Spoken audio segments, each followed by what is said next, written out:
Olá, sábios benditos! Hoje nós iremos encerrar essa primeira parte dos provérbios, que contém frases com temas bem diferentes uns dos outros. A partir do versículo 17 deste capítulo, nós vamos entrar em uma nova sessão com 30 ditados dos sábios. Então, pegue a sua Bíblia e vamos para mais um capítulo de sabedoria.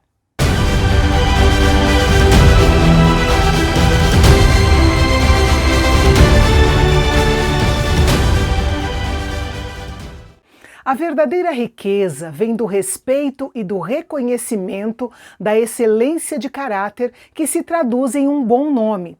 Isso vale mais do que as riquezas materiais.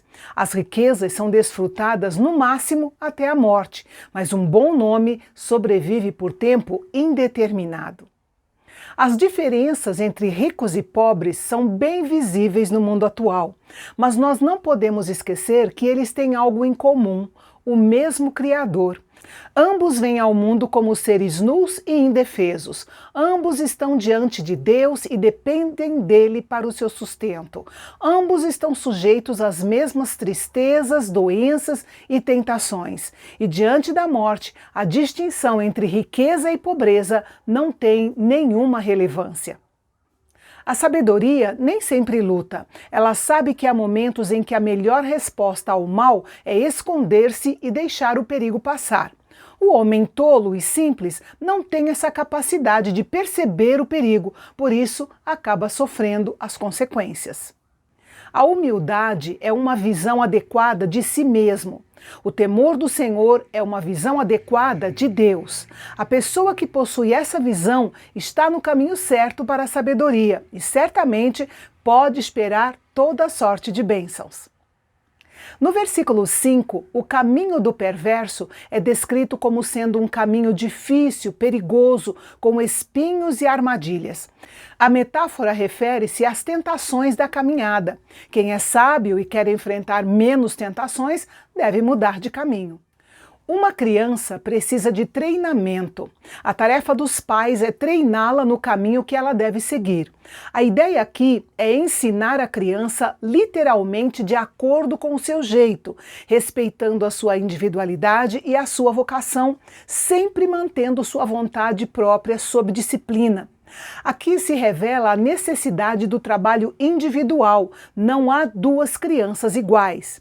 Instruir também significa dedicar e é frequentemente usado para consagrar qualquer coisa ou pessoa ao serviço de Deus.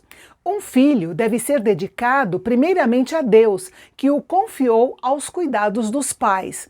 De um modo geral, espera-se que uma criança bem instruída se torne um bom adulto e siga o caminho da retidão por toda a vida. Porém, nós sabemos que as crianças não nascem como seres moralmente neutros.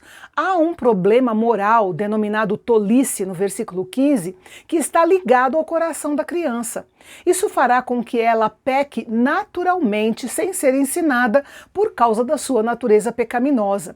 A disciplina ensinará a criança a não ceder à prática do pecado, suprimir a tolice e desenvolver o seu potencial. O pobre deve considerar o endividamento apenas como último recurso e esforçar-se por sair da dívida o mais rápido possível. A dívida é debilitante e desmoralizante. Os pecados de uma pessoa são como sementes plantadas. Com o tempo, elas trarão sua colheita e será de tristezas. E todo aquele poder que ele possuía e usou com fúria e crueldade será retirado dele. Deus abençoará aquele que é generoso para com os pobres e necessitados. O generoso tem uma disposição benevolente, uma consciência social aguçada e uma preocupação genuína com os pobres. Essa atitude o leva à alegria da autorrealização. A atmosfera de discórdia, conflito e reprovação é causada por escarnecedores. Quando isso ocorre, a melhor forma de resolver a situação é expulsando o escarnecedor. Quando ele se vai, a discórdia desaparece. A pureza interior muitas vezes se manifesta através de palavras cheias de graça. Essas são marcas do homem piedoso e sábio, que o fará ter amigos em lugares elevados. Deus vê observa e protege aqueles que têm sabedoria e conhecimento. Quanto aos infiéis, Deus faz com que suas distorções da verdade sejam mostradas como elas são.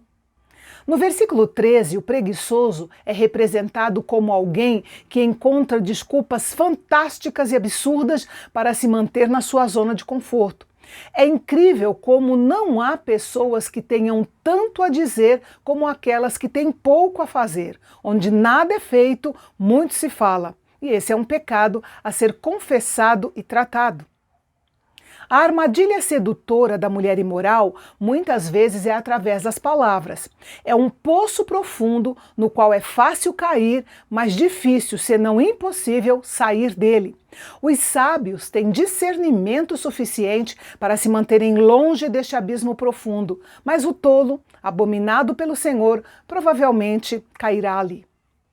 A bênção de Deus não estará na vida e na riqueza de um homem que não tem compaixão. Oprimir o pobre necessitado e presentear o rico que não precisa aponta para uma grande tolice. Como eu disse no início, o versículo 17 inicia uma nova seção do livro de Provérbios. A partir daqui, a estrutura dos ditos de sabedoria costumam ser mais longos e mais organizados de acordo com algum tema.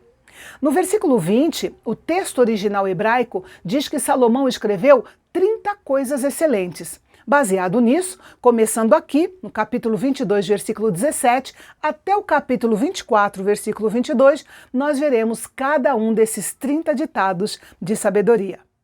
O primeiro ditado é um convite para receber as palavras de sabedoria.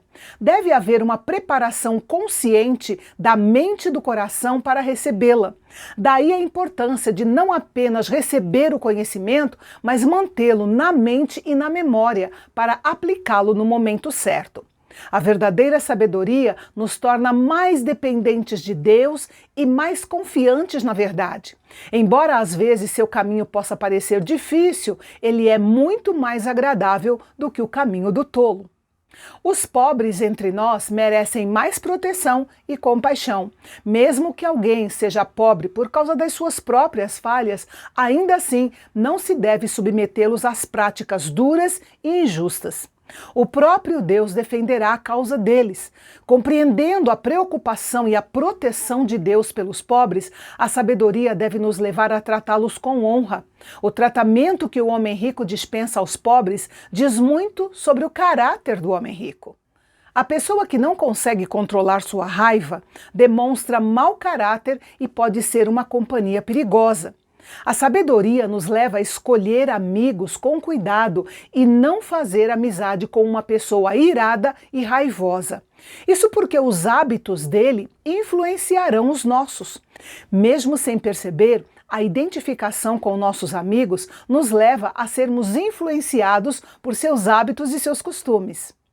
Como já foi mencionado em outros provérbios, é perigoso tornar-se responsável pelas dívidas de outras pessoas, ou seja, ser o seu fiador. Embora houvesse uma lei que regularizava a questão das dívidas, nas negociações comerciais, os homens muitas vezes ignoravam a lei, como continua acontecendo ainda hoje.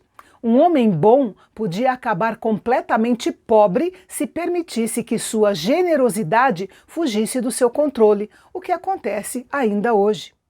Desde os dias em que Josué dividiu a terra prometida para o povo de Israel, havia marcos mostrando os limites das propriedades de cada tribo. Remover esses marcos para ampliar a sua propriedade era uma violação grave do pacto e do juramento, uma vez que a propriedade era uma ordenança de Deus. Este ditado também tem um sentido espiritual para nós. Um marco, que pode ser um costume, uma tradição ou um valor, não deve ser removido levianamente. Não devemos defender a tradição pela tradição, mas também não devemos destruir a tradição apenas por destruí-la. A sabedoria nos empurra em direção à excelência. Deus deu a cada homem, a cada mulher, habilidades e eles devem usá-las com excelência. Aquele que está sempre aprimorando essas habilidades e aproveitando ao máximo suas oportunidades pode galgar uma grande posição no mundo. E mais importante ainda, lhes dá posição diante do Rei dos Reis, que promete recompensar aquele que trabalha diligentemente para ele. E amanhã nós daremos continuidade aos 30 ditados, começando com um ditado curioso. Quando estivermos à mesa com alguma autoridade e estivermos com muita fome, devemos encostar uma faca na nossa própria garganta. Ficou curioso? Então não perca o nosso encontro de amanhã aqui no canal Bendito, o canal de Fala Fácil. Até lá!